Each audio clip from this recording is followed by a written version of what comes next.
हाय दोस्तों, आज मैं आपको कुंदन बाग इलाके की खतरनाक खौफनाक कहानी बताने जा रहा हूँ। काफ़ी ये खतरनाक है, तो आप देखते रहिए। कहानी शुरू होती है एक चोर से। तो वह चोर एक दिन चोरी करने के लिए निकला था।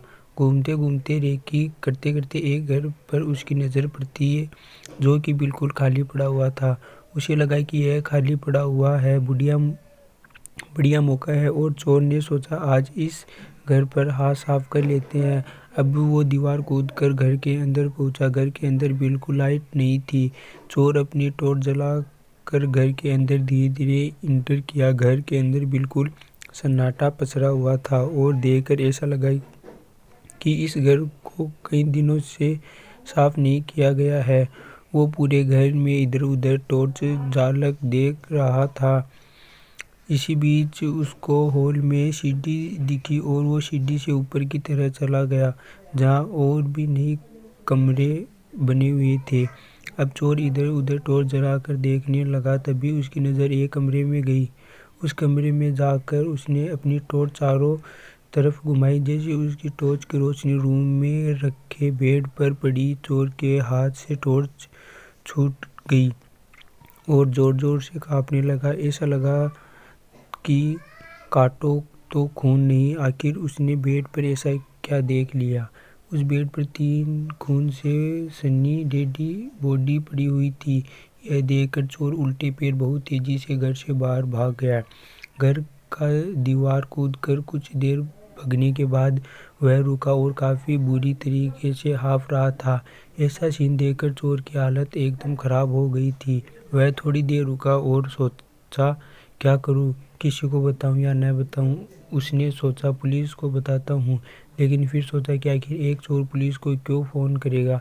इसी बीच उसके मन में पता नहीं क्या क्या आया और अपना फ़ोन निकाल और पुलिस को कॉल करके बात बता दी। एक घर में 3 खून से सनी डेड बॉडीज़ पड़ी हुई है। चोर फ़ोन करके निकल गया। अब पुलिस उस घर पर पहुंची और घर का गेट खोला गया तो सच में वहाँ 3 खून से सनी डेड बॉडी पड़ी हुई थी। पुलिस अब उस तीनों डेड बॉडीज़ को घर से निकाला और पोस्टमार्टम के लिए भेज दिया।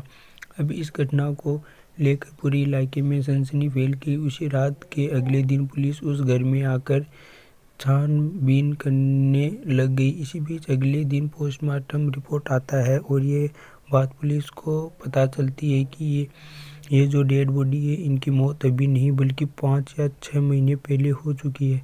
अभी ये खबर जब मोहल्ले में फैली तो लोगों का दिमाग खराब होने लगा।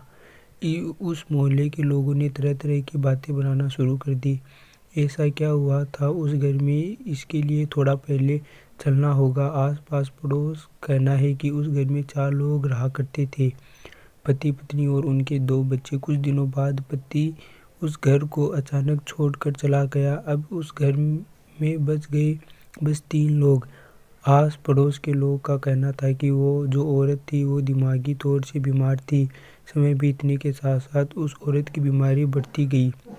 इसके कुछ दिन बाद तीनों बड़ी अजीब हरकतें करना शुरू कर दी। लोग बताते हैं कि उनके घर से ज़ोर ज़ोर से चीखने की आवाज़ आती थी। कई लोग ने यह भी देखा कि उसकी छोटी बेटी, जिसकी उम्र करीब 12 साल की थी, वो खून से भरी बोतल से खेला करती थी। कुछ लोगों का कहना है कि वे औरत एक थैला से लेकर घर के आसपास दिखती थी और उस थैले से खून टपकता रहता था। अब जब ये बात वहाँ के लोगों को पता चली कि इन लोगों के कमरे में 6 महीने बीत चुके हैं, लोग काफ़ी हैरान थे। आसपास के लोग तो उन लोगों को कल भी देखे थे और उन्हें पड़ोसी हर रोज़ देखा करते थे। यह तीनों बड़ी अजीब अजीब सी हरकत किया करते थे, इसलिए पड़ोसी भी इनसे बात नहीं करते थे। अब ये सारी बात सुनकर पुलिस भी हैरान हो गई। उनके लिए इस केस को सुलझाना एक मिस्ट्री बन गई। पुलिस ने इस केस को कई एंगल से जांच किया, लेकिन उन्हें कुछ पता नहीं चल पाया। उन्होंने यह भी जांचा कि क्या पता इन लोगों ने आत्महत्या की हो या फिर उस औरत के पति ने मार दिया, लेकिन पुलिस के सवालों के जवाब आज तक नहीं मिल पाया। आज भी ऐसे कई लड़के हैं जो यूट्यूब वीडियो बनाने के लिए कुंदन बाग हॉन्टेड हाउस जाते हैं और रात में रुकते भी हैं, लेकिन हर बार तो नहीं, कभी कभी उस घर के आसपास या उस घर में कुछ ऐसी घटना हो जाती है जिससे आसपास रहने वाले लोग काफ़ी डर जाते हैं। जैसे जब से उस घर की डेड बॉडीज बरामद हुई थी, तब से उस घर को हॉन्टेड मानकर लोकल बिजली विभाग ने इस घर पर बिजली कनेक्शन काट दिया था। फिर भी रात को कभी कभी घर के फर्स्ट फ्लोर पर लोगों को एक बल्ब जलते दिखता था। ऐसी कई घटना है जो कुंदन बाग हाउस को और हॉन्टेड बनाती है, और पुलिस वालों ने भी उस केस को वहीं बंद कर दिया, उसके आगे जांच पड़ताल नहीं की।